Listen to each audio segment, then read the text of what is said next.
Hello, everybody. Welcome to another live stream for the History Valley podcast. Now, you might notice something different here because we have a background image here instead of our faces because Robert Price, unfortunately, can't get his webcam to work correctly. So we're just doing it just audio only for today. Technical difficulties, right? Yeah, this looks better than I do anyway, so that's good. Oh, that's not true. Anyway, well, thanks for joining me once again, Dr. Price. No, it's a great pleasure.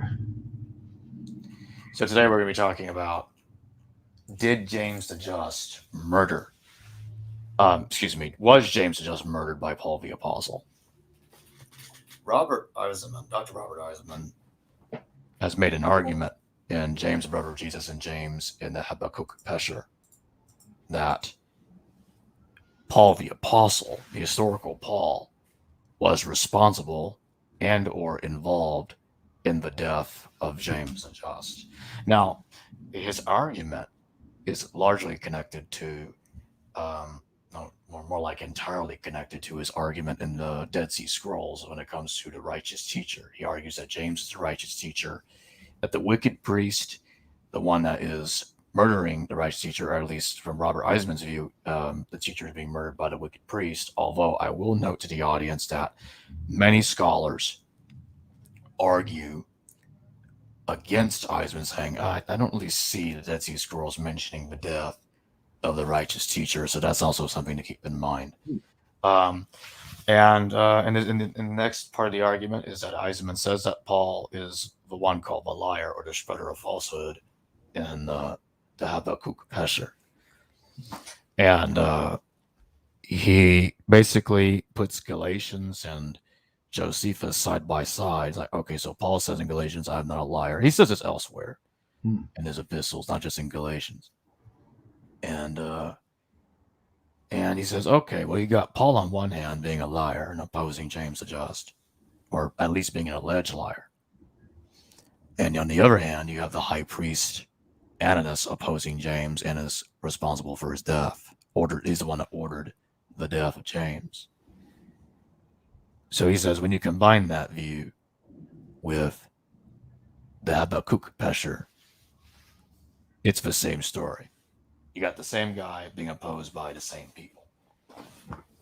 So, how would Ananias be connected with the spouter of lies? I don't remember that anyway. He doesn't connect him with the spouter of lies. He connects Paul to the spouter of lies, as I just said a moment ago. Oh, that, yes. And I find that pretty convincing. But if he's going to tie in Ananias from Josephus, isn't he saying that he must have put Paul up to it if he wants to have Paul as the guy that shoved James down off the precipice, down the stairs, whatever it was? Exactly, because the next phase of the argument involves the Clementine recognitions, which in its present form is 5th century. Now, James Valiant and I are actually working on a reconstruction of what the original text probably looked like. And we're going to get it published out there. It's going to be the Reconstructed Clementine Recognitions. Wow. Sounds great. And we agreed with one another that this work should come out before the sequel to Creating Christ that James Valiant and I are working on, because it's going to be very foundational to it. I'm not going to get into exactly the technicalities of it. I don't want to expose that here right now. I'm not ready for that. More work still needs to be done. But the Clementine recognitions has been severely modified, and that has been recognized by scholars. It has been changed, but scholars even say that the original text was pseudo anyway. Yeah.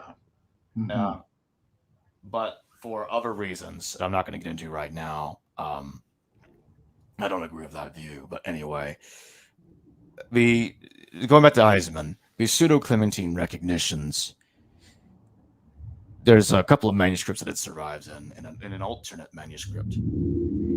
the name Saul is preserved in the text as being involved in the death of James the Just. In fact, he's named as the one that led the attack on James.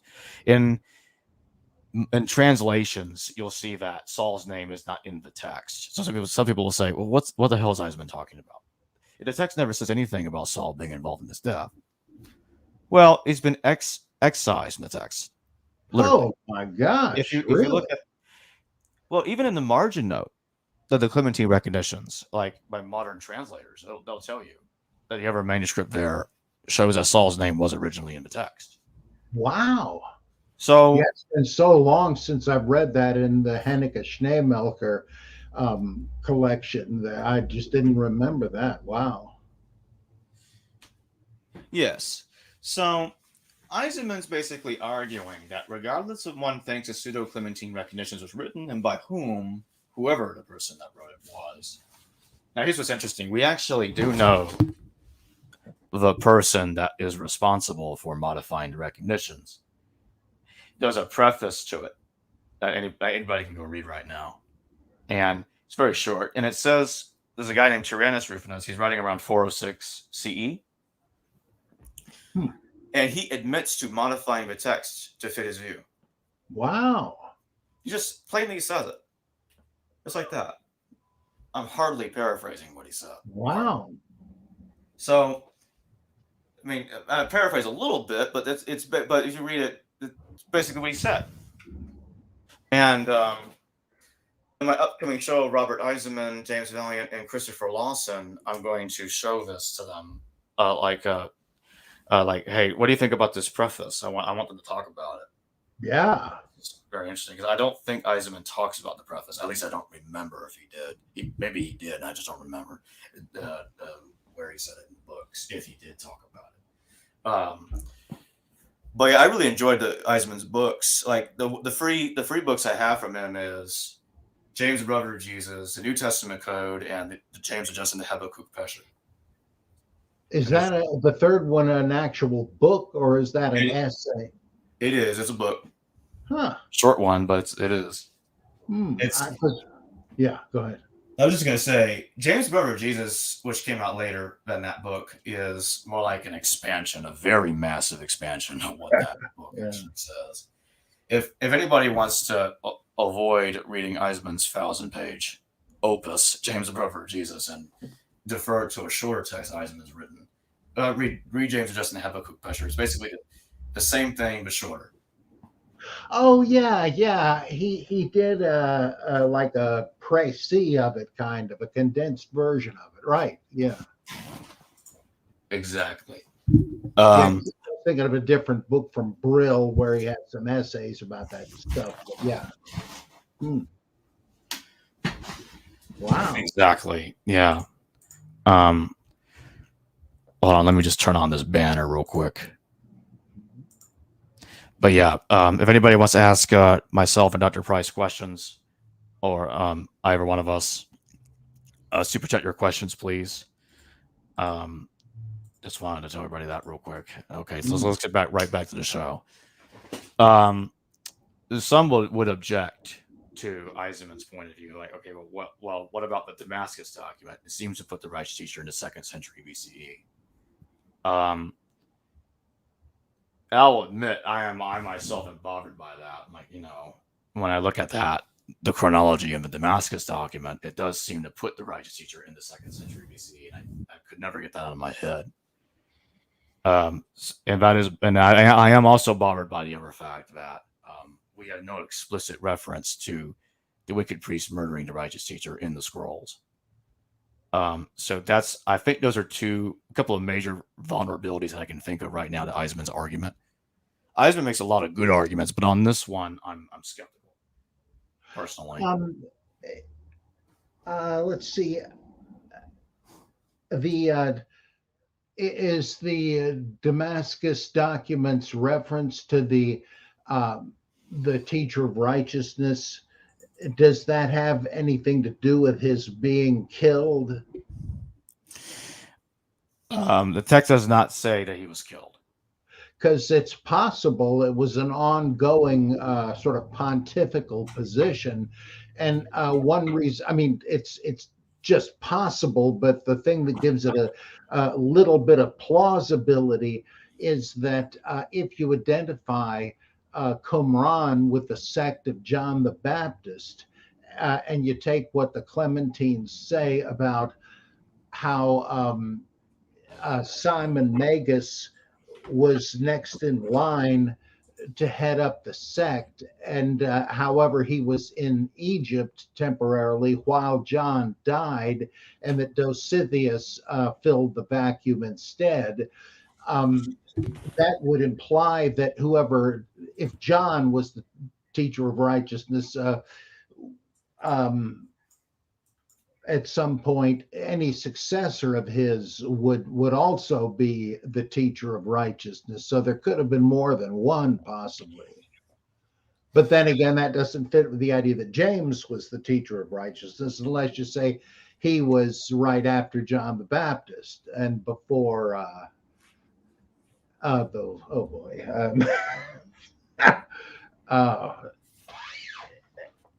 Like, could that have been a position, and that the original one who lived too early to be either John or James, that he's not the one we're talking about in terms of being assassinated and ambushed and so forth?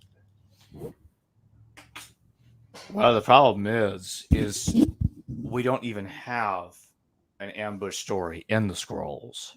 And I've actually tried looking for it. I've asked scholars about it, other Dead Sea Scroll scholars on the show, even James Charlesworth, whom's written extensively on the scrolls.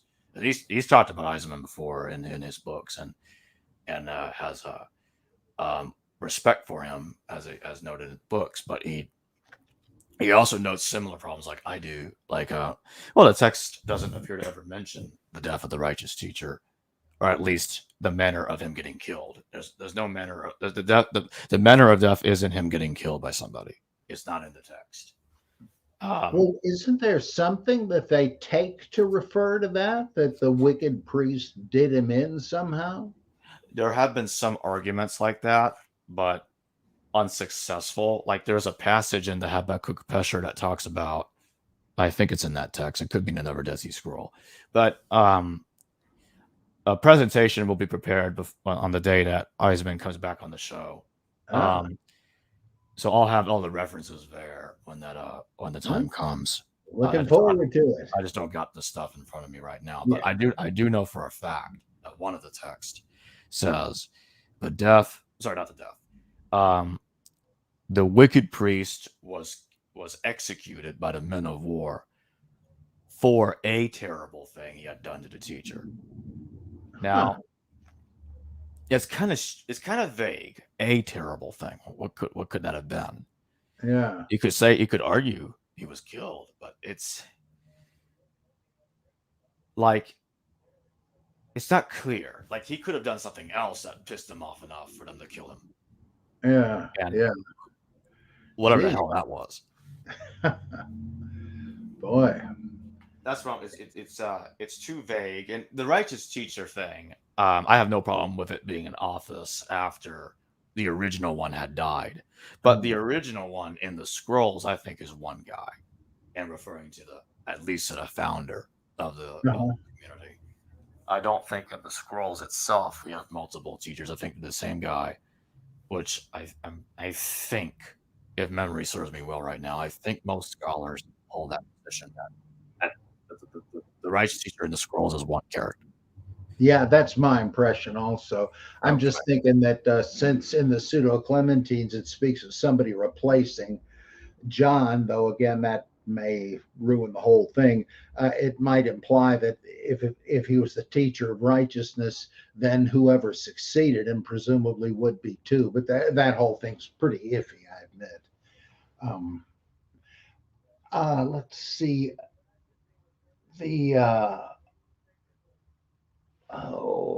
What am I thinking here? So in the Clementines, what they've cut out is a reference to Saul being the very one who killed James. Yes. the leader of the mob that murdered poor James the Just was removed, exorcised from the text Wow. by Tyrannus Rufinus, the name of the guy that said that he modified the text. So, okay, so we got I don't usually do this, but I'm gonna answer this question in the super chat. Oh, no, sorry, live chat. There's no super chat questions right now. Uh-huh. About somebody asked about the video feed. Why is it not there? I want to repeat again that the Dr. Price had problems with his webcam today, so I didn't bother appearing on video since he didn't appear on video. So this still image here is what you guys are going to get for today. We got a super chat from St. Paul. Thank you for your $4.99. Do we have estimated dating for when the Essenes more than likely emerged? You want to answer that, Dr. Price? Well, they generally say that they were, if I've got this right, that they were a schismatic break off from the other Hasidim who became the Pharisees, and that this would have been once these Essenes had become disillusioned with the Hasmoneans, that they weren't doing things as the Essenes thought they should. So that would place it in the I guess mid, maybe slightly after the mid 2nd century BCE.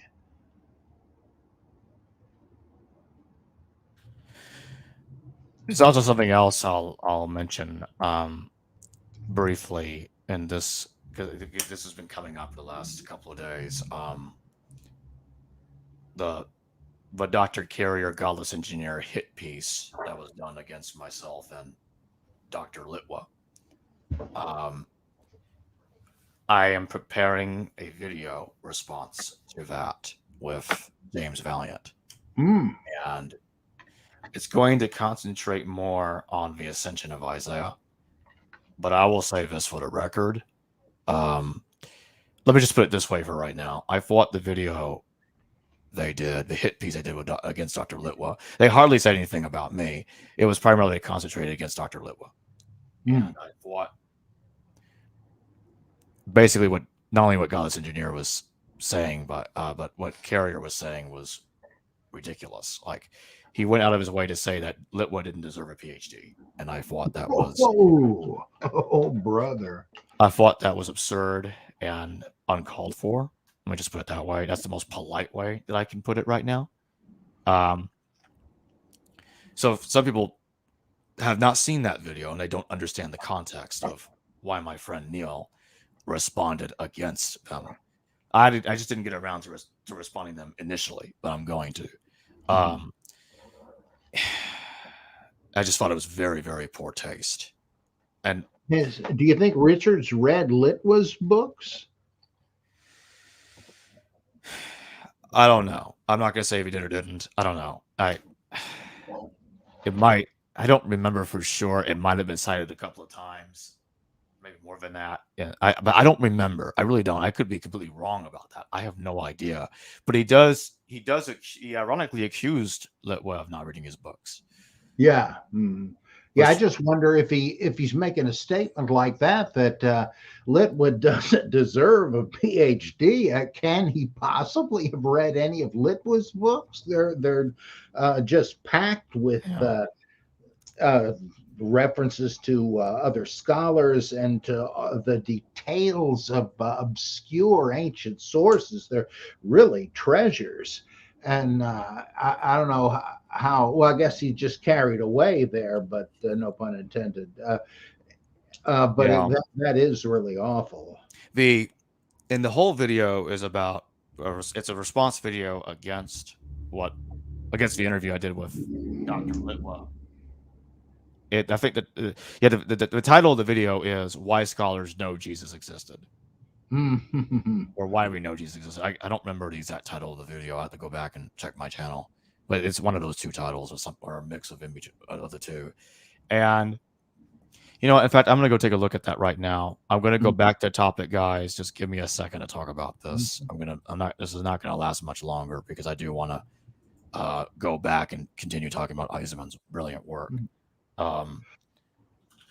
Yeah, I with Litwa, I agree that he dismisses mythicism in a cursory, superficial sort of a way. I found that kind of disappointing, but that's almost beside the point. I'm really more interested in what he does think about early Christianity and these arcane sources and so forth. If he doesn't happen to be a mythicist, what the heck? I don't care. That Okay, so doesn't. the video is called "How Scholars Know Jesus Lived," so I did remember the title correctly. Yeah. Okay, so that's the video that the hit piece was done on, and Carrier's name wasn't even mentioned until 48 minutes in. He was more like an afterthought, a side thought, not even a constant. He wasn't even the concentration of the video. Litwa mentioned him because he knew that he's the one that's primarily making the arguments he felt were very strange about the ascension of Isaiah that make no sense to him, about the ascension of Isaiah portraying a cosmic Jesus, which I'm sorry. I have to agree with Litwa because I should be saying I'm sorry, not sorry, because the Ethiopic version, which unfortunately is for Carrier, is older than the Slavonic version, which I don't need a PhD to know that, by the way. Because that's everything that bothers me about Carrier. Like, the argument from authority is significantly abused by Carrier. Oh yeah, If you don't have a PhD, you're stupid and you don't know. Even if you get one, you don't deserve it because you don't agree with Carrier. That's basically where this is going. And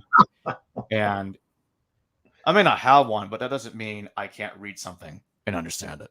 Oh yeah. So, yeah. I mean, hate to break it to you. But anyway, I'm gonna stop there. I went a little longer on that than I was going to. Let's get right back to the original topic at hand. Stephen, the death of Stephen in the Book of Acts.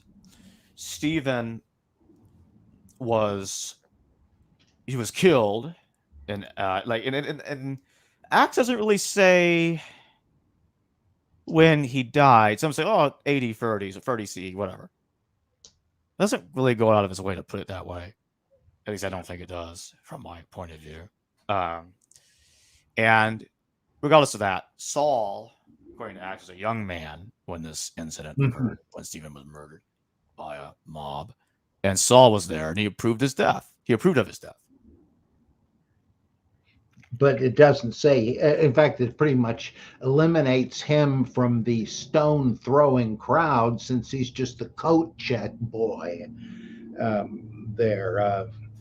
But still, that would associate it with him. And as Eisenman and Hans Joachim Scheps have argued, that the Stephen stoning is really just a kind of a slightly camouflaged account of the stoning of James, which I find pretty convincing. Yeah, that's right. That's what Eisenman says, and I'm convinced by that too. Now, it's not to say that Stephen is James. The way I argue it, the way I would argue it, is the Book of Acts took a completely different character in 1 Corinthians when Paul says, "Greetings to the house of greetings to the house of Stephen." And what Acts is doing is taking that character in 1 Corinthians, Stephen in 1 Corinthians, and rewriting him so he replaces the death of James. It's like an actor replacing another actor in a movie. Yeah. In a sense. Yeah, it's the same scene. Somebody else is just playing it out. Yeah, so that's the way I look at it. And on that, when looking at it that way, yes, I completely agree with Eisenman. Now, I don't think he says that the Stephen of 1 Corinthians is James. I don't think he goes that far. In fact, I don't recall him ever saying that. And I don't know if I don't think he argues it the same way I did. Like, actually, no, he did not. He argues that James and Stephen, without clarifying that Acts was taking to Stephen from 1 Corinthians and rewriting him to replace the martyrdom of James. I don't think he put it that way. Yeah, though that is a clever adjustment to it. Yeah, I think the argument needs to be adjusted in that way, because if a scholar here, oh, James and Stephen, like, okay, that's stupid. I'm like, oh, you're saying that they took, oh, you're just saying that they took another character and rewrote him to be the replacement of the other one. Okay, then that makes sense. So it might come off as stupid at first, but to somebody, but if you just rework it a little bit, tweak the Well, argument. also, it's been suggested that since Stephen means crown, he's just what Todorov calls a narrative man. That Stephen's only role is to win the crown of martyrdom. And but that originally there was a guy, and it was James the Just. Yes, that makes sense to me, and we get the original story in the Clementine recognitions, or at least it's preserved in the Clementine recognitions. Mm-hmm. Or whoever you think the Clementine recognitions are written later in Acts or not. I'm confident that in either direction, the original text represents an older tradition that must be more primitive in Acts. That Acts is trying to overcome a difficult fact that Paul was sent by the high priest Ananias, which in my view basically proves that Ananias and Josephus is Ananias of Damascus in the book of Acts, because it would kind of insinuate that, like, okay, you got Paul working for Ananias of Damascus, and Ananias of Damascus is his mentor going to the book of Acts. That's his true. Yeah, that's fascinating. Yeah. So you just start seeing these connections, like, okay, Ananias of Damascus is Ananias the high priest, or Ananias, or however the hell you want to pronounce his name, and this guy assembled the Sanhedrin to order the death of James while the governorship in Judea was going through a change. He was taking advantage of that brief interregnum to get James out of the way, which pisses everybody off. And some church historians would say, some ancient church historians, church fathers would say, that led to the Jewish war, the death of James. Yeah. Mm-hmm. Which I must admit, it actually looks that way to me. The death of James caused massive riots, according to Josephus. It definitely made things worse. I think the previous deaths of people like Theudas, Jesus, John the Baptist, even the Samaritan, or the Samaritan massacre in 36 CE by Pilate that got him kicked out of office. Yeah. All these combination of events resulted in a thrust to cause the war. Yeah, all these events were just adding fuel to the fire. Let me just put it that way. That makes more sense. Well, that's kind of the implication of what Josephus says, this mounting crisis because of all of these deceivers and so on, as he views them, that these troublemakers were the ones responsible, that everybody else, all other Jews wouldn't necessarily have been enemies of Rome, but these troublemakers caused the problem. And the fact that he's got this one and that one and the next one, it does imply it's kind of mounting up to an explosion. Yeah, exactly. Completely agree with that. And the death of the Egyptian didn't help either. And yes, I actually argue the Egyptian false prophet's death is mentioned in Josephus. That's not an argument we typically hear. I don't think anybody says that. I think it's just me on this one. The Egyptian false prophet is mentioned again by Josephus, and it's gone unnoticed. It's not just like, okay, the one time in wars and then the other time in the Antiquities, but Josephus mentions another guy, an unnamed. Well, that is anonymous. What the hell am I saying? An unnamed figure in the wilderness that led a huge rebellion against the Romans in about the year 60. Or at least that's the latest it could have happened, I think. And he was killed in battle. And this was shortly after the Egyptian fled from the Mount of Olives. And by the way, where did Josephus say that this guy go? The wilderness. So yeah, I think that's the same guy. Yeah, that makes a lot of sense. Yeah, that's him, and he was killed in battle. And probably not far off on the Mount. The Mount of Olives, that is. So, and Lena Einhorn makes the argument, as you know, that Jesus is the Egyptian. While I respect her work and opinion, I respectfully disagree, and I side with the consensus that you really can't get Jesus out of the 30 CE. I think it's difficult to move him to another time, and I just don't think that works personally. But whatever, it's whatever. That's her review, and that's fine. She thinks Jesus lived later. At least she doesn't combine him with many different people like some other guy that I'm not going to mention right now. You know, well, he sort of does, right? He says Jesus, the Egyptian, Paul, and what, maybe Theudas were the same guy. No, not Theudas. No. In fact, she doesn't argue anymore that Jesus is Paul. She dropped that. Oh, really? Yes, from what I can tell, she doesn't believe that anymore. At least I don't think she did. At least I can tell she doesn't really like it when it's brought up. So it looks like she dropped it. And I'm just going to leave it vague like that in case I'm wrong, but I think she doesn't believe that anymore.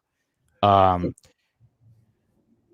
let's just say she combines, I don't know, 21 less people.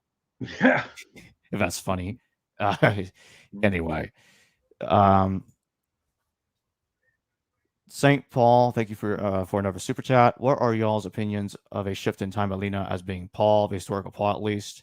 I think we kind of just talked about that. Well, I could expand on that. I guess I'll go first, since I was speaking anyway. Sure.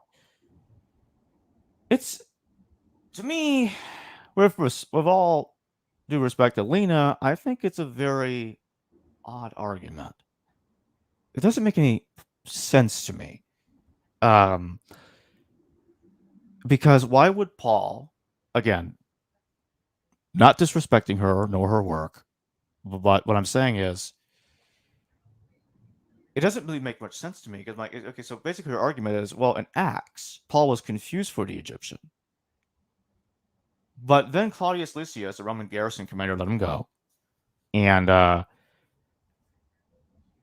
found out he wasn't the Egyptian. But Einhorn uses that to prove that he is the Egyptian. That doesn't make any sense to me. Because I'm like, the commander found out that that's not the Egyptian. So why would you say that means he is the Egyptian? Because it's like a police officer catching another guy off the street because he's looking for an escapee, a guy to escape from prison. Then he finds out, well, I found out, I was just radioed in that the real guy was captured, but because you look like him, you're going to jail anyway because you are him. You two aren't the same guy. Yeah, that's what I kind of think about when when I look at this Paul is Egyptian stuff equals Jesus. I'm like, number one, Paul being Egyptian, I can't even get past that, much less the idea that he's Jesus. That makes even less sense to me, and I'm already like completely bewildered by the other argument. So it just doesn't work. Because what's Paul talking about? Is Paul having, I don't know, schizophrenia? And he's like, he thinks he's two different guys. Like Jesus is actually himself, or his, I don't know, his higher self, I guess. You want to put it that way? Well, I don't really buy the theory, but I have to admit there's something really strange about how the passion narratives of Paul and Jesus are so amazingly parallel. That they determined to go to Jerusalem despite warnings that you're endangering your life. Once they get there, there's a riot in the temple. Then both appear before Roman procurators and Herodian officials, and there's people out to get them, and it seems strange to me that, like, is which one is fictitious? Is somebody fictively making Paul look like Jesus? That's not going the whole way with what Lena was saying, but Right. It's uh, not the same thing. Yeah. yeah, I can kind of see how somebody would ask the question. Wait a second, who am I reading about here? But who the heck knows? And the business. Oh, what was the other part of it? Oh yeah, uh, was when Paul is asked, "Aren't you that Egyptian troublemaker?" He doesn't say yes or no, and someone has suggested. I don't know if it was Lena or I think it was somebody else who said that. Well, when he's implicitly denying it, if you can say that, it's really an attempt to throw the reader off the track. It's apologetics. In fact, I can think of a scene in a story by one of my favorite authors, H.P. Lovecraft, Pickman's Model, where the narrator is telling his friend about this adventure he had with Pickman, this macabre artist. And he said that he invited me to go to his studio down in South Boston one night and see what he'd been working on. So we went on by so and so route, and we went down some street, and it wasn't Greeno Lane. And but I actually went with a friend, Will Murray, a big Lovecraft authority, on a little expedition to see if we could follow those directions. And Lovecraft didn't say what the street it was. He just said, "Well, I can tell you one thing: it wasn't Greeno Lane." And we decided, well, there is still a Greeno Lane there. So we went down that one and found the Copp's Hill burying ground where the action takes place, and it made it sound like Lovecraft was sort of winking at the reader, saying, "Well, it wasn't this one," but in fact, he's actually winking to you. And it occurs to me you could have something like that, but I'm very generally hesitant about what I call the irony dodge. When you say, well, so and so did say this and that, but they were just kidding. We can't take it seriously. So I don't place a lot of stock in that, but I have to admit it does occur to me. It might be an intentional red herring. I don't really have a problem with that. But just to be sure that I don't actually have a problem with that, you're not trying to say that Paul could be the Egyptian. You're just saying it could be something else going on. Well, he could have been. Oh, he could have been. Okay. In fact, one scholar a long time ago suggested that the Egyptian was Simon Magus on the basis of Simon No, having. that I remember. That Yeah. I did.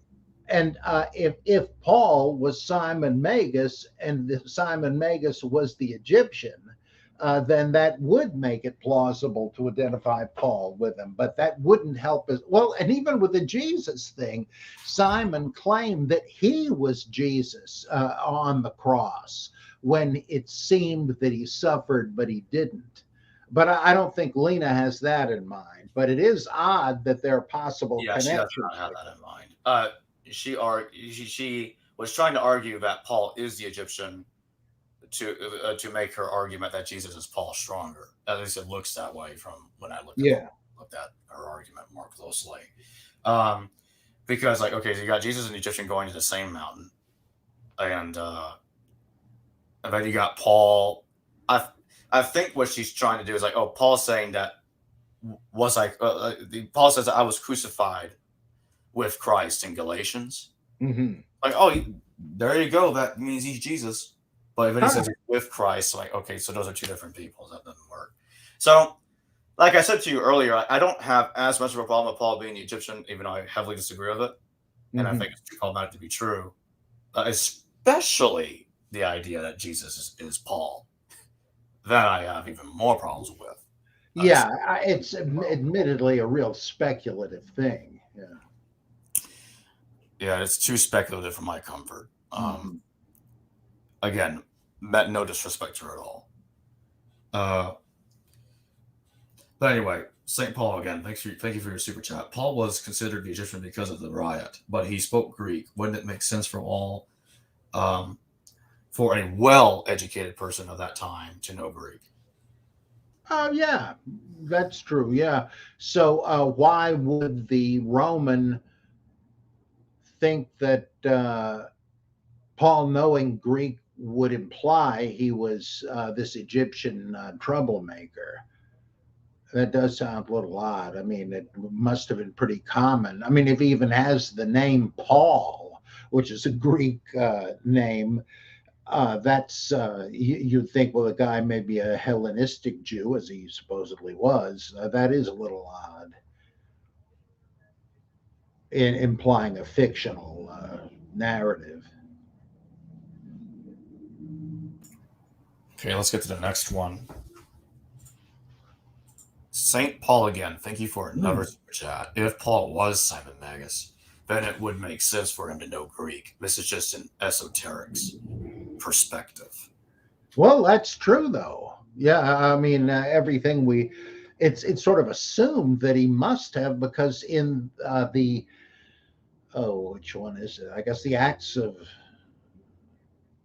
Peter. I guess when Simon follows Peter into Rome, and they're like stealing each other's disciples back and forth. That whole thing presupposes that even Peter knew Greek, though he is less like, the way he's described, one would think him less likely to know Greek than Paul. But there's no real problem with that. I agree that it's difficult to imagine Peter, the fisherman, writing either of the letters, First and Second Peter, because there's an eloquence there, and in the first one, and a complexity in the Greek of the second that ill befit the kind of hick that they say Peter was, that he had never studied and so on. But he could have known it, and certainly it wouldn't have been any miracle for Paul to have known it if he was from Tarsus and so on. All right, let's get to the next one. Stephen the Storyteller, thank you for your super chat. Why doesn't Titus Flavius Josephus never even mention Paul Saul, but mentions James, brother of Jesus? Ideas? Well, I guess I can go first. Mm-hmm. He actually does mention Paul. That's the interesting thing, and it's gone very unnoticed. But some scholars, especially Professor Robert Eisman himself, has noted that the Saul, the kinsman of Herod Agrippa, is clearly the Paul we see in the epistles and Acts. And they're both connected to the Herodians, both texts say so, and they both participated in riots. And the similarities are longer than that. It's he's in Josephus a few times. Dr. Price, what's your thoughts on that? Well, my only dissenting note is that I do see merit in Richard Carrier's claim that Josephus is not referring to James, the brother of Jesus, but that he is talking about two brothers, James and Jesus, sons of Damnius, and that the whole thing has to do with priestly succession. And so that makes a lot of sense to me. And if that's the case, then we don't have James mentioned in Josephus. It's a bigger and bigger mess the further you get into it. But Paul can still be in there as Saul, though. Yeah, that's a whole different thing. Yeah. Right. Let's get to the next one then. Elias Al-Moody, thank you for your super chat. What do you say about the theory that Paul and Ignatius were fake martyrs meant to quell the Jewish Christians' uprisings against Rome via pacifist teachings and obey authorities passages? Let me understand that. You mean they weren't actually martyred? The question's on the screen. Can you see it? Yeah. What do you say about the theory that Paul and Ignatius were fake martyrs meant to quell the Jewish Christian uprisings against Rome via pacifist teachings and obey authority passages? Well, who would have faked it? I'm not sure I understand what you're suggesting there. That Christians faked these martyrdom stories, that's certainly not out of the question. Yeah, he is definitely suggesting that, and I think he's saying that Paul and Ignatius's martyrdoms were faked, um, and that they were trying to quell Jewish Christian uprisings by writing passages about obeying the state, pay your taxes, disarm yourselves. Well, how would manufacturing martyrdom stories where Rome puts these Christian saints to death, how would that fit in with that agenda? You're making it look worse than it was if they're I have to agree with you there. That part doesn't make any sense. In fact, the other way around would, that someone wants to try to combine the pacifistic movement with the rebels. Because when you get to Tacitus, we kind of see that, like, Christians getting confused with Jewish rebels in right. Crestus's movement in the 50s. Mm. But if you kind of like read Suetonius and Tacitus together, that definitely is clear. And neither you nor I buy into the idea that of the much later Paul martyrdom story under Nero. That's clearly nonsense. Yeah, I mean, you can imagine that there's a historical core that, okay, he was beheaded and the rest of it's added. But like Strauss said, once you have such a big, huge bomb of a ridiculous, legendary character, you have no right to assume the residue is historical. It's like any report is only as strong as its weakest link, and that's a heck of a weak link in it. Yeah. Yeah. But yeah, the Saul character, another thing that Eisenman brings up, and this is very fascinating, and definitely going to be getting into this when he returns to the podcast. Josephus has Saul appearing in the story right after the death of James in the Antiquities. And that is like, the eyes was like, hey, that looks like this thing about Stephen too. The sequence of it. That matches. Wow, fascinating. Then again, that would dovetail into what the majority of scholars are. Actually, majority might be a strong word, because in this case, there are still a lot of scholars that resist the idea that Acts used Josephus. Yeah, come on. Yeah, that's a lost cause, I think, to say that he didn't. I mean, I go further than that. I mean, you know me. I think practically the entire New Testament used Josephus. Oh well, yeah, a whole lot did. The passion narrative in all the gospels kind of they look like all of them are based on Josephus. They all have similarities, but like one of the real dead giveaways is when the procurator asks Jesus ben Ananias, "Where do you come from?" That's kind of odd for that to pop up word for word, and the whole thing seems to be based on Josephus. So it's funny to ask, is the Testimonium Flavianum fake or genuinely a part of Josephus, when in a way it's the reverse, that the Gospels are using Josephus, not the other way around. Though it wouldn't be Josephus himself, but some interpolator, implying that he didn't have information about Jesus. Well, yeah, maybe he didn't, and maybe the gospel writers didn't either, and that's why they're using Josephus. Yeah, it's ironic. You and I believe in similar things, but for completely different reasons. Because in a sense, because I actually as you know, I buy into Dr. Samuel Zinner's position that Yeah, that could be. I'm thinking the about. entire testimonium is completely authentic. And I think he wrote the whole thing. And I actually think it's more evidence that Luke used Josephus, because to me, now I personally find it strange. And what's funny is when I brought this up to Valiant, he actually he borrowed this argument from me to argue it against Ken Olson when the two debated on my show. Hmm. And what I was saying is, well, don't you just find it strange that, and I know, and I know I suggested this to you before, Dr. Price, and you personally didn't have an issue with it being this way, but I do, and that is, I find it personally strange that Luke is using Josephus, and then a later copyist is taking the Emmaus narrative from Luke and inserting it into Josephus.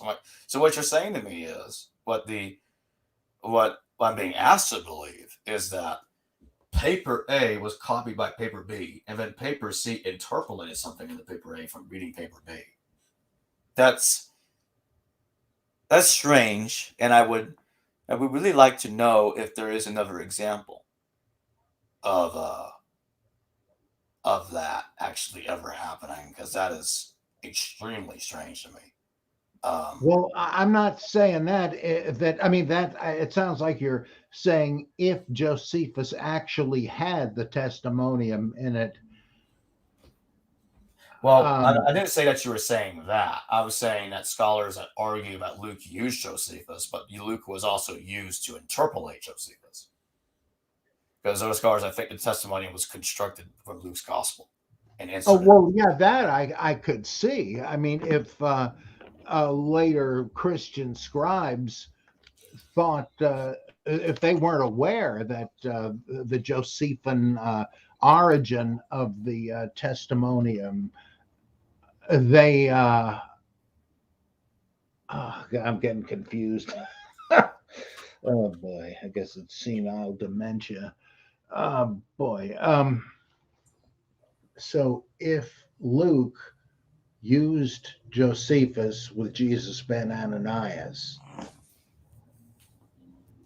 then of course Josephus could not have used the Emmaus narrative in his work. So it would only fit if the Testimonium Flavianum was a post-Christian interpolation.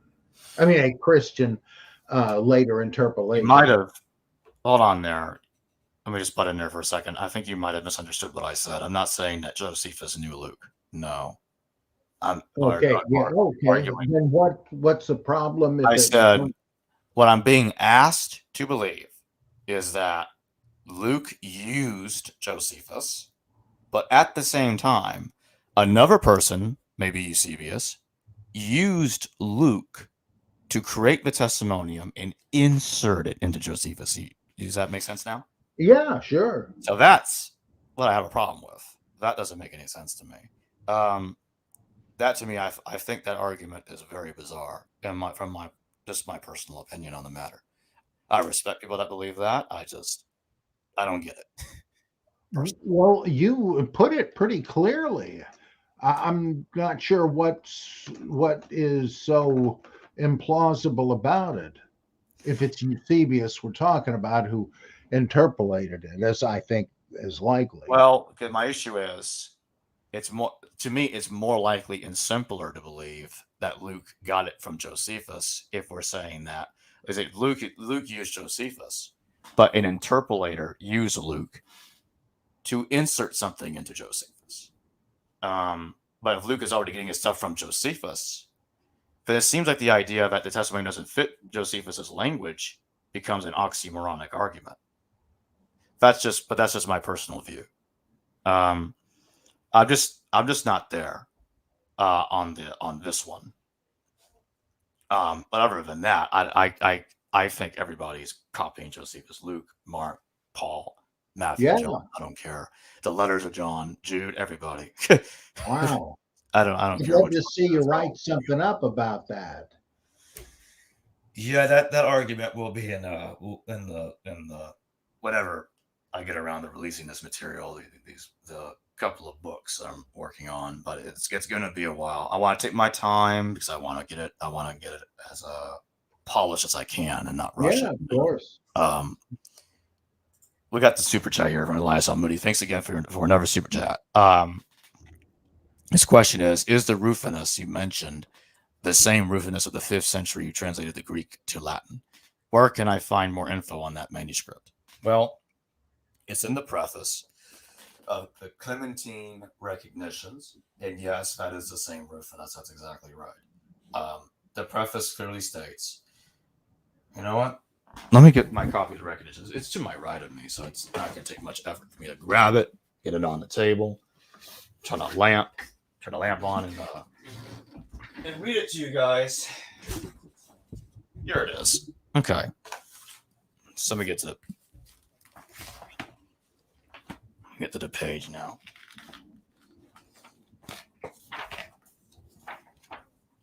Almost there. Bear with me. There it is. I have chosen to reserve for others rather than to produce in an imperfect state. But in the rest we have gotten, he said, we have given our endeavor so far as we could, not to vary either from the sentiments or even from the language and modes of expression. And this, although it renders the style of the narrative less ornate, yet it makes it more faithful. That's what Tyrannus Rufinus actually wrote there. So you see that he's saying that he modified the text. Clearly says that there. And this is the same guy that translated what was it, Origins against Celsus, or on Yeah, that's first. the same. That he worked on Origin too. Yeah. Yeah, and he's I mean, I'm not famous. sure if he translated the against Celsus. I don't remember that, but I know he did work on Origin. I know. Well, there he kind of toned. I guess it was on first principles, because he it smooths out some of the heretical sounding stuff in Origin to make him seem more orthodox, and that would kind of fit a guy that would cut Saul out of this. Oh yeah, I mean, I have zero doubt that was the guy that made. I think any modification that was done to the text is purely the result of this one guy. Yeah, I'll bet. Yeah, That's what it looks like to me. Stephen the Storyteller, thank you for your super chat. This question is for Dr. Price. Out of all of your books, which one would you want me to read first? Thanks. I would think maybe The Incredible Shrinking Son of Man. There, I do a kind of a survey of the Gospels topic by topic, and ask, do we have any reliable information here? And I go through bit by bit, like, what was Jesus teaching on the law, supposedly? Well, here's the relevant material. Could this actually have gone back to Jesus? Well, here's why or why not. Or stories about Jesus, could they be historical?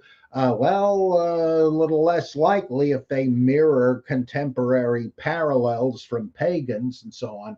And I think it's pretty clearly written and doesn't get lost in the weeds. So I would say that one would be good. Though another one that would be a little less, that would cover less of the Gospels, but is very helpful, is The Case Against the Case for Christ, where I do a chapter by chapter refutation of Lee Strobel's book, The Case for Christ. And so it's an anti-apologetics book. But I would prefer, I guess, to recommend The Incredible Shrinking Son of Man. Hope you enjoy it. Stephen the Storyteller, there is something else I will say to you real quick. I read a comment under the Godless Engineer Dr. Carrier hit piece that you posted.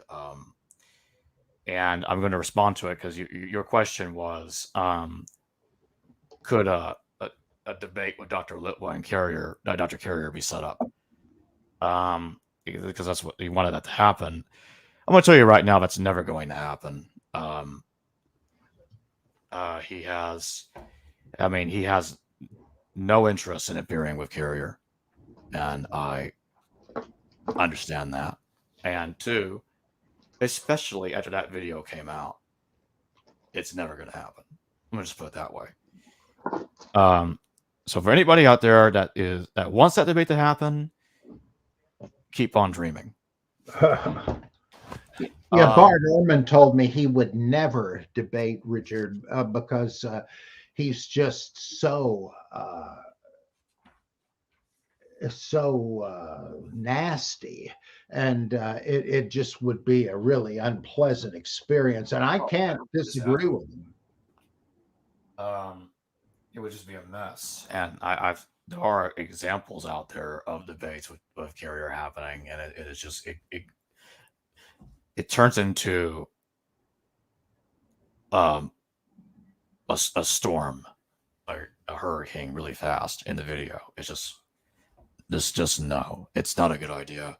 And I mean, the thing is, he's got a long list of people that are liars. Apparently, he's written a hit piece. He's actually written a hit piece on me earlier this year, an article all about me. Jacob Berman is a crank because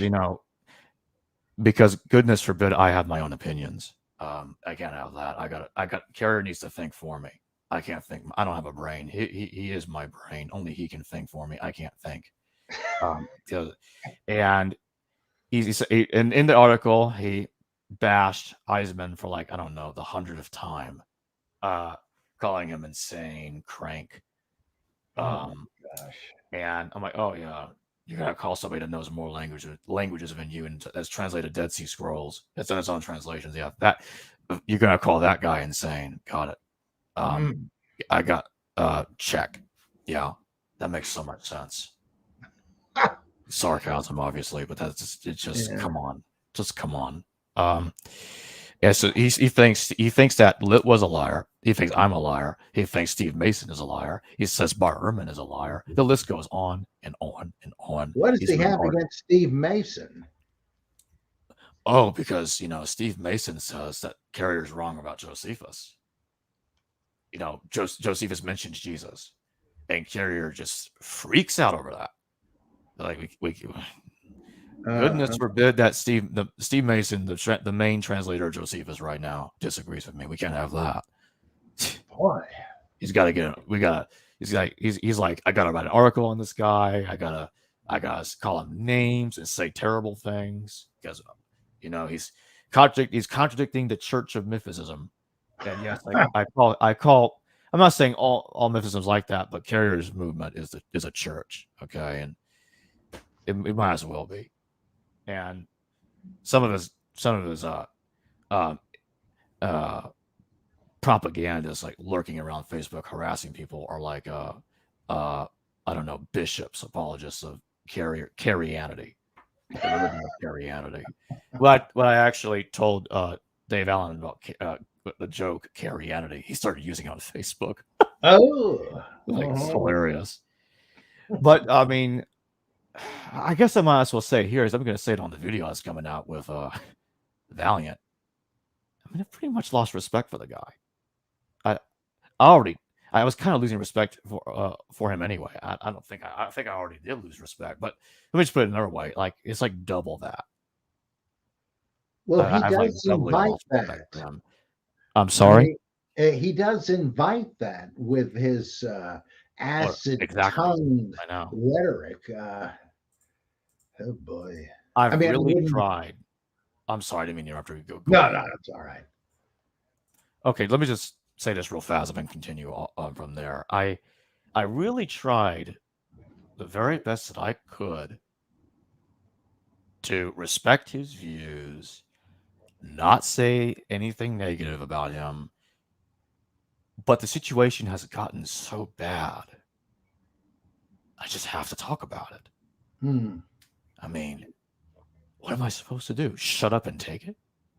He he did a hit piece against Dr. Litwa, who translates text. He knows what he's talking about. He says he shouldn't have a PhD. He said that on video. What do you want? What do you want me to say to that? There are Memphisists that unfriended me. I don't care. Unfriend me. I don't care. Unsubscribe from my channel.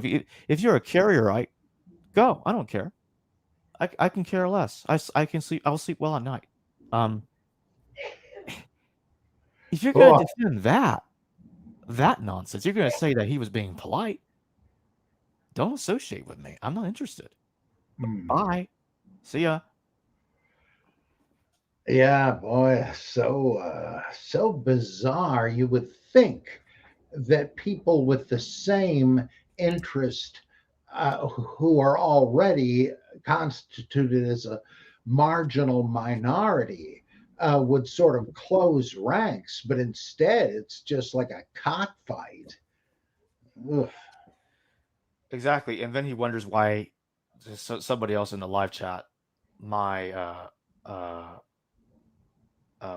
one of the not me personally, but one of the commenters in my live chat said that Carrier makes enemies of everyone. I mean, yeah, he does. I mean, he wonders why everyone else has enemies. Exactly. Sorry, I didn't say that. I didn't read that. I did not read that right. He said he wonders why everyone has enemies. I'm like, not everyone. I can't speak right now. Goodness. I'm about to say the guy in the live chat said that Carrier wonders why he's surrounded by enemies. Well, exactly. Yeah. I agree. He's responsible for that. That's his fault. It didn't have to be this way, but he made it that way. So as ye sow, also shall ye reap. If any wonders why he can't get a job at a university right now, I'm sorry, I had to go there. I'm not sorry. I had to go there live. Right. Well, that isn't just a dig. I mean, it's kind of an object lesson. You're just cutting off the limb you're sitting on if you act anti-collegially. If he wants to be on the faculty somewhere, he needs to speak with respect, even to those who differ from him. You don't have, I mean, you're really having trouble in a university if there's this backbiting and feuding between people in the same department. That just can't continue. And that's anybody that's familiar with his rhetoric would say, I don't think this guy is the one for us. Precisely. But getting back to the subject of Eisenman and Paul and James, yeah, I think his argument makes a whole lot of sense. I don't agree with him that James is the righteous teacher, but the rest of the argument, yeah, I'm there. Like James being murdered by Paul and Paul working with Ananias the high priest, definitely 100%. That's exactly what it looks like to me. Wow, that is so fascinating. That is 100% true. You don't need to agree with Eisenman that James is the righteous teacher in order to see the rest of his argument. You don't need to agree with him on that to understand everything else he's saying. And it just makes perfect sense to me.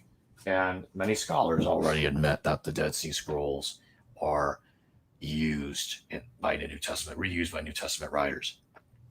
Absolutely. You don't have to claim that the whole thing was written in the 1st century CE, which is what Eisenman essentially said. He doesn't say the whole thing. That's kind of an exaggeration. I didn't mean to exaggerate that. But he says most of the scrolls, or the sectarian scrolls, to be more specific, are 1st century. Yeah, I find what he says very convincing. I mean, there are certain texts I've argued, like Hosea Pesher is 1st century CE, written around 70. I go of Eisenman's dating on that scroll because it mentions that there are no more priests. The priesthood is gone. Yeah. And Matt, someone I had on my show recently, he thinks Jesus is the wicked priest and Judas the Galilean are the same guy. He reused that argument there, and but And I'm like, yeah, it's. I don't blame him for reusing it. It makes sense. The Hosea Pesher, the end of priest. That's something I pointed out that hasn't been noticed before until I pointed it out. Like, there's no more priest. Yeah, What's it talking about? 70. yeah, yeah. Um, That's definitely a date marker. even the Apocryphon of Jeremiah. I mean, in the Apocryphon of Jeremiah, Jerusalem was just completely destroyed, like utterly. But people it goes as far as saying the people were removed from the territory. Mm. Dare I say that somebody could even try to argue, although I wouldn't go this far, that it's Bar Kokhba. Bar Kokhba era, the third Jewish Roman War. And yes, it's third because there was another war in between the first and third one, the Kittos Revolt. So it lasted 2 years from 115 to 117 CE. But I think the Apocryphon of Jeremiah is running around 73 CE, somewhere around that ballpark. But when it comes to Pesher, Habakkuk, and the Damascus document, in my interpretation of the chronology, I stick with the BC dating for those texts, the BCE dating. I just don't see it for those texts. I go with the consensus on those two, basically. But on several of the scrolls that I've looked at, in terms of looking at the translations, I think Eisenman's right about several of the scrolls, but not all of them. That's basically what I'm saying. But yeah, he makes a lot of good arguments. He does, and his argument that James is similar to righteous teacher is very fascinating. Yeah, if one agrees with it or not, it's fascinating. Yeah, this guy is really amazing. When I think maybe it was my teacher Darrell Dowdy that recommended this book, and I promptly read it. And he said that this guy is equivalent in importance to F.C. Bauer. And the more I read it, I thought, yeah, boy, he's right. Amazing stuff. Didn't correct me if I'm wrong. Did Hermann Dettering argue that didn't he argue that the Clementine recognitions is an extremely early text? I don't know. He might have. I don't remember. I know he argued. I heard that he did. Oh well, that may well be so. I'd like to hear more about that. Wow. Yeah, what a genius he was. Yeah, I would. It's too bad he passed away only a few years ago. If he just lived a little bit longer, I probably would have had a chance to talk to him, but that's not possible anymore, unfortunately. Yeah, I'm looking right at a picture of him that somebody sent me right after he died. No, that's too bad. What a shame. But yeah, let's talk about Hermann Dettering a little bit more for a moment. Did he hold similar views to you, or a bit different views? I know he gets into Paul being Semamagus. Yeah. But what were the differences that would you say that existed between you and him at the time he was alive? Oh boy, I don't really know. Everything I read by him, I found pretty persuasive, like the things he did on the Dutch radical views of the New Testament that I published in the journal, and then books he wrote about that, the ones in English anyway, like the Falsified Paul. That was really powerful to me, and it has to do with Jesus being a myth, and Paul not being the author of any of these epistles, and just all kinds of fascinating ideas, and like that Simon the leper in the Gospel of Mark, where Jesus gets anointed at his house, he said that's Simon Magus, and the woman who will be remembered throughout the world for her anointing Jesus, though it doesn't give her name, would have been Helen. And he says various things about this, and why the leper. Well, because depictions of Simon Magus uh, in these old legendary books say that he was a leper and he really had an eye for neglected things. And the Olivet Discourse uh, preserved in closer to its original form in Matthew 24 and referring to the Bar Kokhba revolt, not 70 AD. Boy, that was very powerful. So anything he wrote, I couldn't help but agree with the Could you stuff I repeat? could read. Could you repeat what you just said? What was he saying? Referred to Bar Kokhba? That the historical setting presupposed by the Olivet Discourse, Oh, the abomination of desolation, the famines, the wars and rumors of wars, etc.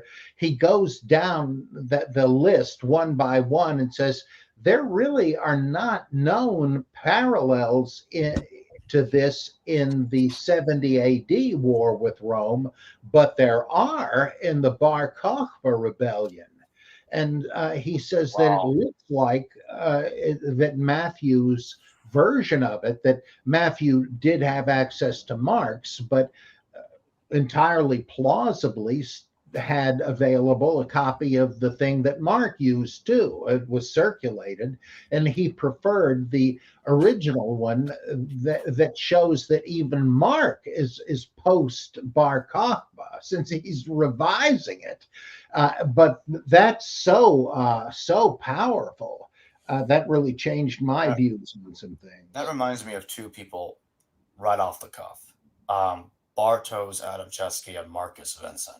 Because Mm, Marcus Vincent thinks Bar Kokhba is the major influence behind the four Gospels. wow. Setting that side by side with Marcion priority. Yeah, that makes sense. And Bartos, now he thinks that Mark and Luke predate Bar Kokhba, but he thinks that Matthew is familiar with Bar Kokhba as well as John. And Mhm. Matthew, Matthew says, because Matthew describes the abomination of desolation differently than Mark and Luke do, and that's what Bartos points out. That in Matthew's version, which the way I look at it is that Matthew's more anti-Semitic than I think Mark and Luke are. I Yeah. think that's something else that also supports the MPH, the Matthean posteriority hypothesis, Hmm. is the more extensive anti-Semitisms in Matthew than there are in Mark and Luke. Another example, like an example of that is like Pilate washing his hands, absolving himself of responsibility. The Mhm. parable of him washing his hands is not in Mark and Luke. Right. Now, Matthew, according to Bartos is completely correct on this, that Matthew says the abomination of desolation stands where it ought not to be. Like it's standing, like it's a structure. Hmm. And that's not in Mark and Luke. Mark and Luke don't describe the abomination that way. They mention the abomination of desolation, but he's not standing what a temple once stood. That's something I almost forgot to say. Matthew has this abomination standing where a temple once stood. Mark and Luke don't at all. So I'm like, okay, yeah, Matthew is clearly aware of Bar Kokhba, or at least the beginning of it, the Aelia Capitolina being built, which looks like that caused the war because the Romans built over the Temple Mount, and that really pissed off the Jews. Mm. So that's what happened. And I could easily see Revelation, the Temple of the Antichrist, being totally the Aelia Capitolina. I can totally see that. Yeah. I have a chapter in my book, the paperback Apocalypse, that you might find interesting, where I give a possible explanation for the origin of the Antichrist and those passages. That what the Christians are doing is perhaps unwittingly taking the Jewish polemical caricature of Jesus as the false Messiah, but not realizing it's about him, and saying, "Oh, we got to watch out for this false Christ." And I point out the standing in the temple, claiming that he's God. And I said, "Well, you could read John this way," and so on, and that maybe it's a Christian borrowing of Jewish anti-Christian polemics. I'd be interested to see what you think of that. I don't think I have any issue with that at all. If I understood it correctly, I don't think I have any issue with that. I think that's what happened. So basically, what are you saying, that the Gospels were borrowing from anti-Jewish polemics? Yeah, that they just assumed That I completely this- agree. I completely agree. Yeah. And so I kind of think that, or at least it makes a lot of sense. I mean, without the time machine, who knows? But Right. Of course. yeah, Let me ask you this: did Hermann Dettering think that Paul's epistles were written before Bar Kokhba or simultaneously, or after? I don't remember what he said about that. Okay. Yeah, I'd have to go back and look. It's been so long since I read this stuff. We could probably do a series on Hermann Dettering. Yeah. Oh, yeah. We probably should do that. Get that all on record. I told him I regarded him as the greatest contemporary New Testament scholar. I would still say so. Just incredible, sharp-eyed scrutiny of things, and the ability to see new angles and new possibilities. Just really amazing. Now that you say that, that makes me more curious to look at his books more closely. I've only looked at them, parts of it on the internet. I haven't gotten around to digging into his books yet. I'm going to fix that soon, because we gotta do shows on that. Yeah. Now, let's talk about your views. Do you think that Paul's epistles, I know you say that parts of like Romans, maybe pieces of Galatians, could be pre-Bar Kokhba. You said that in the past. Yeah. Do you think, for the most part, that Paul's epistles post-date Bar Kokhba or written simultaneously? Could be either, because it's in that zone of the early third of the second century. But it's not clear enough to me whether it be right before, right after, or simultaneously. Do you think that Paul's epistles could be making allusions to Bar Kokhba? If so, what? Give a couple of examples of it, if you can think of any. Well, he could be the son of perdition and the man of sin, and though he speaks of him in the future tense, but then again, that would fit if the writer is pretending to be an earlier figure. It could be like like in Second Peter. Well, in the last days, scoffers will arise, as your old apostles said, and he sort of let the mask slip, but he means today. Not these are the last days, but he speaks of it in future tense because he's trying to pretend to be Peter. You could have the same thing in the Thessalonian letters with the apocalypticism there. And so the man of sin could be Bar Kokhba. So you think that the man of sin was a criticism of Simon Bar Kokhba? I guess so, yeah. As a Christian, the writer of First Thessalonians or Second, I forget which. It's in the second one. Oh, that he would regard a rival Messiah as a false one, and that's a pretty good candidate, I'd say. Just like the hireling shepherd in John's Gospel. If somebody comes in his own name, they won't listen to him because they know the real thing and his voice, and that's me. That's very likely to be a reference to Bar Kokhba. And do you think that the temple, because you think that Paul arguing that the temple is in the sky above is alluding to Israel being completely destroyed during the Bar Kokhba revolt and the Jews being removed from the territory? You mean Galatians, the Jerusalem above? Yeah, Galatians 4:26, I think it was. Well, that would make sense. I mean, you tend to, like I think in Hebrews also, the heavenly tabernacle is important because the earthly one ain't there anymore. Um, Yeah. By the way, I double checked it. Yes, it is in Galatians 4:26. Yeah. uh-huh. That's another thing right there. Like I completely agree with you that Paul's epistles, all of them, are post 70 CE, because I'm like, Mm. it just makes absolutely no sense to me that how could Jerusalem be in the sky? I mean, Yeah, boy. the temple is inside us, but it's also flying in the sky too, like an alien mothership at Independence Day. Obviously, that's not what Paul means. He's not saying it's an alien mothership, but it's flying in the sky. I'm like, Mm. what the hell is he talking about? This before 70. He's Mm. making these weird arguments about why Jerusalem and the temple aren't around anymore. Yeah. Wrath of God upon the Jewish people. Yeah. What's his J.C. O'Neill in a book, The Historical Setting of oh boy, of Luke Acts, or the theology of Luke Acts, I forget now. He says that a bunch of the things in the New Testament are like the idea of alternate means of atonement, even the death of Jesus. That implies that the earthly temple where you could offer sacrifices is not available anymore. And all the talk about the quote coming unquote of the destruction of the temple, that there are various things that would force us to date Acts in the 2nd century after the temple is gone. And people say that Hebrews has to be written while the temple still stands.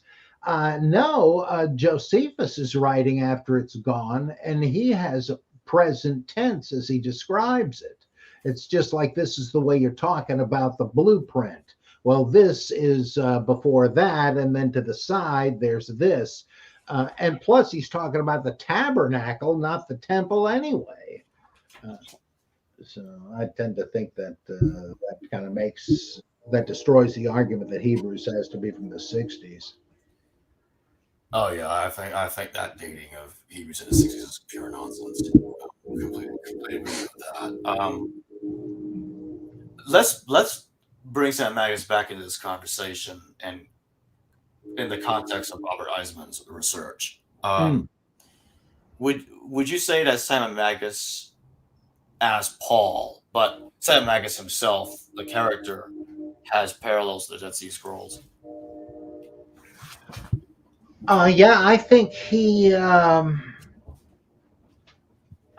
me see. He fits in real well. Well, he's in the Clementine recognitions, which I think his dispute with Dositheus, the successor of John the Baptist, matches the expulsion of the spouter of lies for violating the covenant from within the community.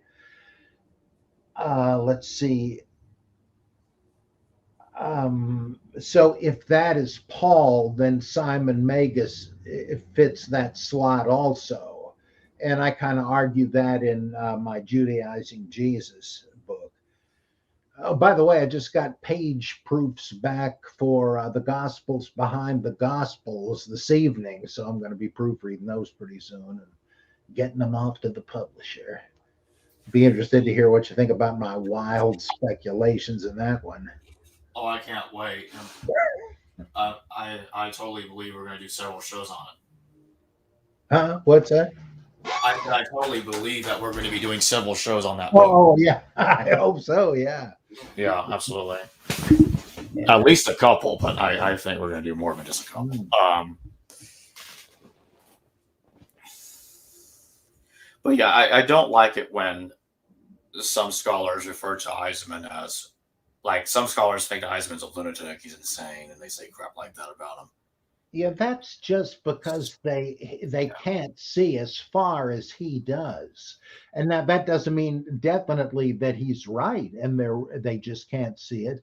It's just that they have they have blinders on in terms of seeing new possibilities.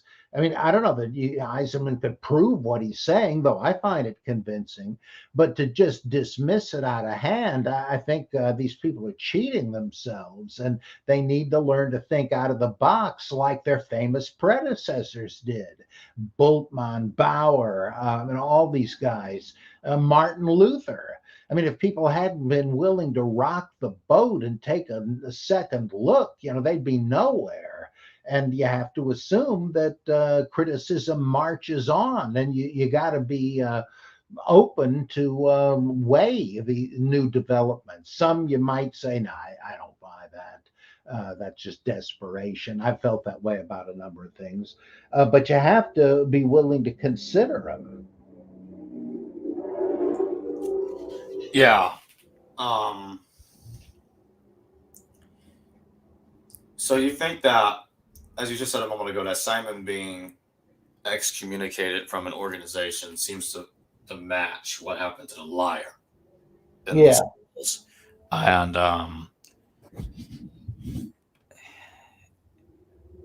well, one reason I would say that is because the spouter of lies is deceiving the simple ones of Ephraim, which apparently means Gentiles, Gentile God-fearers, something like that. And how's he doing it? Well, by promoting smooth things. In other words, cheap grace. Well, what does Irenaeus tell us that Simon Magus preached? You don't have to keep the law. It was given by angels anyway. Sounds like Galatians. And you're saved by grace. That's astonishing. And it really sounds like Simon is Paul. And it makes a lot of sense to think that he's also the spouter of lies. Same accusation in all those cases. What year, if you had to put the death of Simon Magus, Paul, on a specific year, what year do you think he had to be dead by? Oh, boy. Oh, 60s, 70s, something like that. Because the account of his death we have is legendary and ridiculous. So who knows when, but I would, assuming he wasn't assassinated or something, cut short, I would imagine he was at least in the late first century, because some were sort of remembering him as if he were a second century character. But I think that's confusion. But I don't really know. I couldn't pin it down. I don't know of any real evidence that would give us a marker. Do you think that Simon Magus's theology matched Marcion's, or do you think they had significant differences from one another? I think they did match, and I actually regard Marcionism as a kind of calmed down Simonian Gnosticism, that it's less socially and sexually radical than the kind of Encretite thing that Simon would probably have been pushing. And just from what we read about the Simonians and the Marcionites, I argue that, yeah, it makes sense to say that Marcion was actually making the church the school for sinners, not just the camp of the saints. He had these two levels of membership, whereas Simon, from the little we know, would seem to have been more rigid and ascetical. Though, of course, he was accused of being a libertine, but that's a very common slur. Just when somebody is renouncing conventional views of marriage, critics leap to the rumor mill and say, "Oh, well, then he must be screwing around." And not that that's impossible, because that tended to happen in America with these utopian communes. things. They would abolish conventional marriage, but then it would be open season sexually. So it would make sense, but I tend to think of him as an ascetic, like all the Gnostics in the Nag Hammadi texts. How would you look at the Clementine recognitions distinguishing Saul from Simon Magus? Ooh. Well, whoever wrote them may not have been the one who initially disguised Paul as as the Marcionite Simon. And that may precede. In fact, like Bauer said, in Acts, you've already got Paul depicted as Simon Magus. And though that's a 2nd century word too, let's see. Where was I going with that?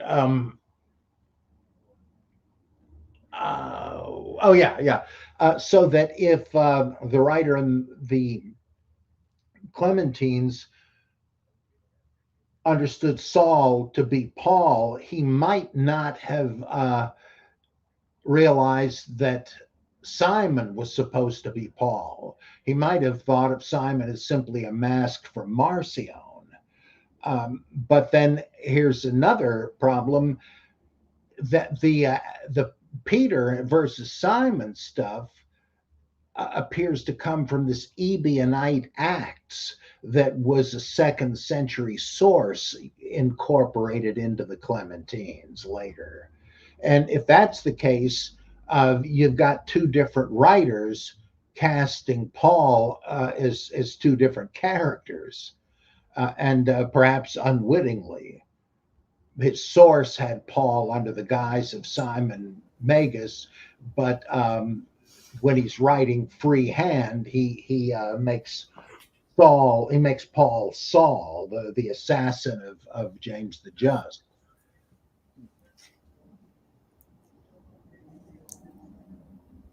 So you think that the author of the Clementine recognitions was writing late enough to be distinguishing Simon from Saul? Yeah, I would think so. Okay. He's got 2 different portrayals before him, one of which he may have created.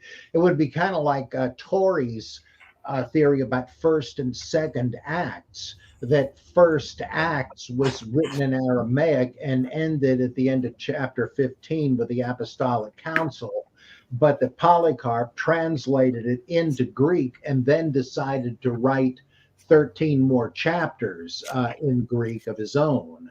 And that's that's analogous to what I think happened with the Clementine material, that it's based on a 2nd century Ebionite source with a true prophet and all that stuff.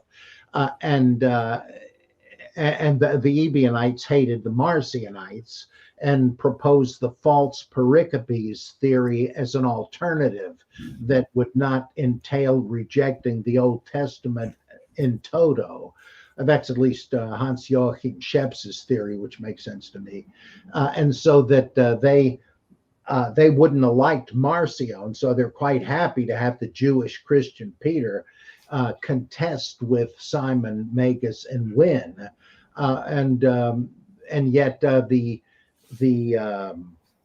Clementine author of the rest of it is thinking of Saul as the murderer of Ananias. Ebionites wouldn't have minded that either, but it doesn't seem quite as distinctively Ebionite as the Ebionite Acts. But I'm just speculating off the top of my head here. And would you connect this with the Acts and the Peshitta, the Western type text, the Western Acts of the Apostle that's supposed to be longer than canonical Acts? Yeah, it's supposed to be about 20% longer, but almost all of it is just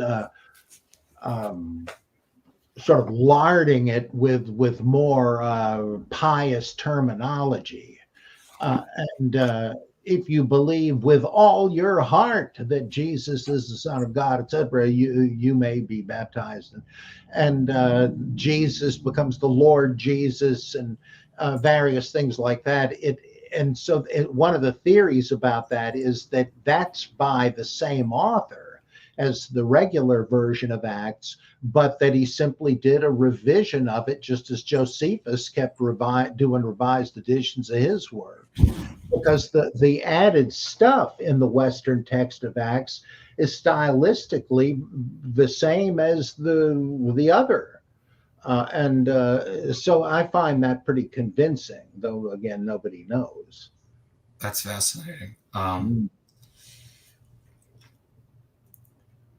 Now, what is this Aramaic Acts? This earlier, I guess you could call it Proto-Acts or First Acts. Like, what's Yeah. that? How do the scholars that think that exists reconstruct that? And does that involve the we document of Acts at all? Where does that begin? I don't think so. I think that's all in Second Acts, after chapter 15. I could be wrong though. This was the theory of Charles Cutler Torrey, who argued that all the Gospels had been written in Aramaic and were translated into Greek, which I'm sympathetic to, but I don't quite buy it. But his big deal was, what we have here is translation Greek, like that of the Septuagint. And he said, well, come to think of it, the first half of Acts sounds like translation Greek from Aramaic too, but the second half doesn't. Why would that be? Unless they're two different authors, and that the second author translated the work of the first. That makes a lot of sense to me. And in fact, a kind of a surprising possible confirmation of that is that, you know, the parallel chains of items between Peter and Paul, both preach to Gentiles, both heal a lame man, both raise somebody from the dead, both have encounters with sorcerers, both have miraculous prison escapes. All of that is in, I believe, First Acts. But there is another sorcerer thing in Second Acts, but you don't really need it to have the parallels complete within First Acts.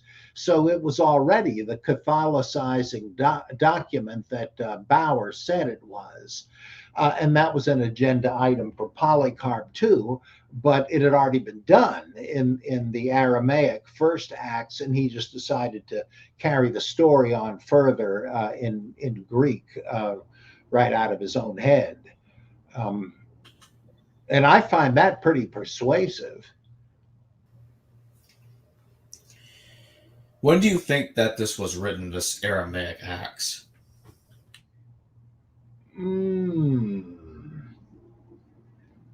Well, it doesn't have any of this stuff about predicting Paul's death, which would indicate, you know, if it did, that like Second Acts, it's in the past and he's winking at the reader, you know, what's happening here. That doesn't appear, I think, in the first part. It would still have to, see, the Jerusalem decree deals with issues that seem yet to be unsettled in Justin Martyr and the book of Revelation and perhaps other sources, like can Christians eat food offered to idols and so on. That's unsettled yet. And it looks like First Acts is trying to retroactively settle it by saying, well, Paul and James and everybody agreed on this. But that would imply that it's entering into a debate that was going on in the mid-2nd century. So it couldn't have been much earlier than Polycarp. And so he may have read it, you know, hot off the press and decided, hey, this is good. I can use this and gussy it up a bit. In other words, well, it would be kind of a huge parallel to the false endings of Mark, where the other evangelists said, well, I like where this is headed, but it doesn't really end the way it should with the resurrection appearances. So I will add that to it.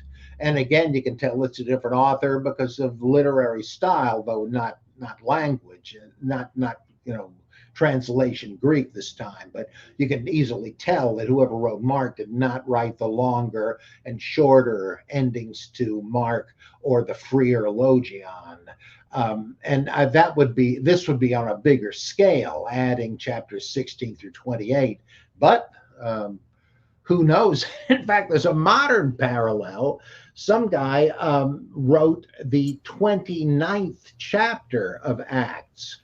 And he claimed it was the real thing, but you can tell it isn't yet. It's a lot of fun. He's got Paul going to Britain and teaching the Druids and so on. It's really great. I included it in my pre-Nicene New Testament. That's, I mean, you can kind of see from both ancient and modern parallels that somebody might well do that. I kind of got to get going. I'm really running out of gas here. Well, I thank everybody for super chatting their questions today, and Dr. Price, thanks for coming on again. Oh, my pleasure. Loads of fun. And I thank everybody else that participated in the live chat discourse. And I'll see everybody later. Thanks again, Dr. Price. Okay, you bet. See you next time. Yeah, bye-bye. Hello viewers, thanks for watching this video from the History Valley YouTube channel. Please don't forget to subscribe and hit the notification bell. And if any of you wish to further support this channel, please consider checking out this channel's Patreon page and becoming a patron, and or donate through PayPal or through Super Chat during a live stream. Thank you.